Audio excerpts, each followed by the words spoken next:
प्रणाम भगवन। ओम श्री गुरुवे नमः।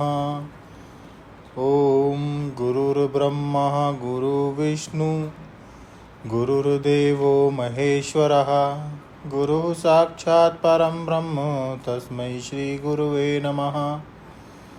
ओम शांति शांति शांति।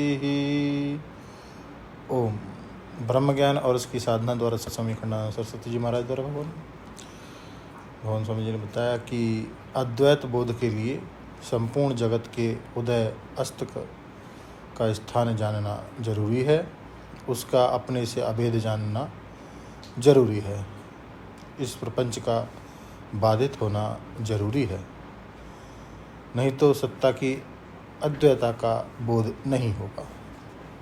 यह वेदांत की प्रक्रिया है। अब स्वामी जी कहते हैं कि आप अपने को दृष्टा मान के अगर संतोष करो तो उसमें हमको क्या आपत्ति हो सकती है। आप अपने को शून्य मानो या अपने को बदलता हुआ मानो। चार वाक तो अपने को पंचभूत का विकार ही मानते हैं कि चैतन्य चार भूत का विकार है। तो यदि चार वाक अपने को चार भूत का विकार माने तो हमको क्या आपत्ति है।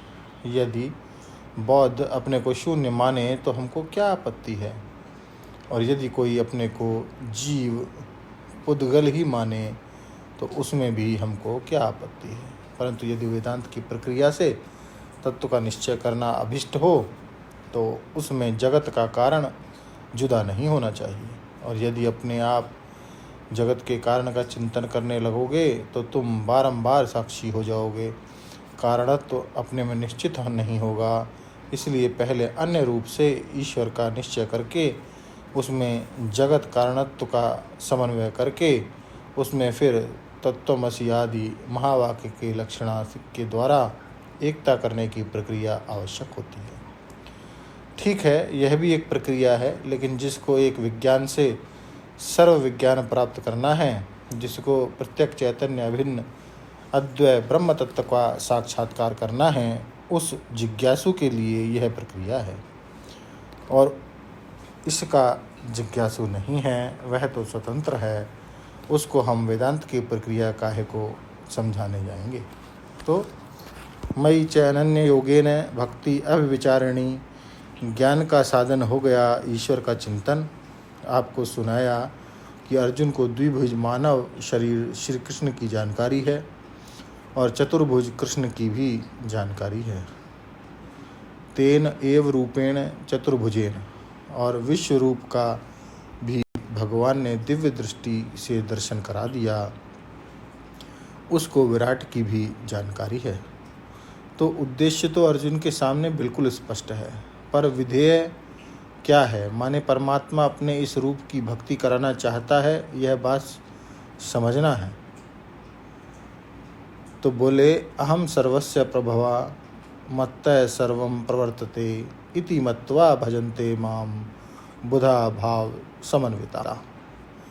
अहम सर्वस्य प्रभव कारणम मत्तः सर्वं प्रवर्तते, मुझसे सब पैदा होता है, माने मैं सबका उपादान कारण हूँ, मसाला सब मैं हूँ। यह हाथ कान आँख नाक की शक्ल नहीं, चाम की गोराई नहीं, रक्त की लालिमा नहीं, ये तो गुण हैं, गुण में वजन नहीं होता।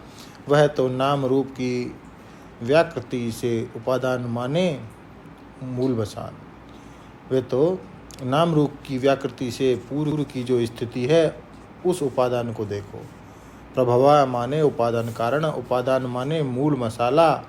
यदि उपादाय कार्यम प्रवर्तते, कार्य जिसको लेकर चलता है वह है उपादान। जैसे घड़ा कुम्हार को तो छोड़ देता है लेकिन माटी को नहीं छोड़ के जाता, तो घड़े का उपादान माटी है। उपादान कारण उसको कहते हैं कि जो कार्य में अनुगत होवे, जो कार्य का साथ न छोड़े।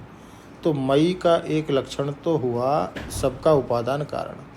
दूसरा लक्षण बताते हैं मत्तः सर्वं प्रवर्तते, सबका प्रवर्तक मैं हूँ, माने निमित्त कारण मैं हूँ, जगत का बनाने वाला कुमार भी मैं ही हूँ। अर्थात जगत का अभिन्न निमित्त उपादान कारण जो है वह भगवान का मैं है। वही बन रहा है, वही बना रहा है, अथवा यूँ कहो कि सब वही हो रहा है। असल में तो चैतन्य में कुछ करना या होना दोनों नहीं है। यदि उसमें करना या होना रहेगा तो चैतन्य की एक रसता नहीं रहेगी। इसलिए कहते हैं कि करना और होना से उपलक्षित जो चैतन्य है वही है तत्व। उपलक्षित होना, करना और होना, इन तीनों में 3 शास्त्र बने हैं। अब ये कौन कौन से शास्त्र बने हैं और इनकी थोड़ी डिटेल आगे जानेंगे भगवान अगले सत्संग में। ओम शांति ही शांति ही शांति। प्रणाम भगवान।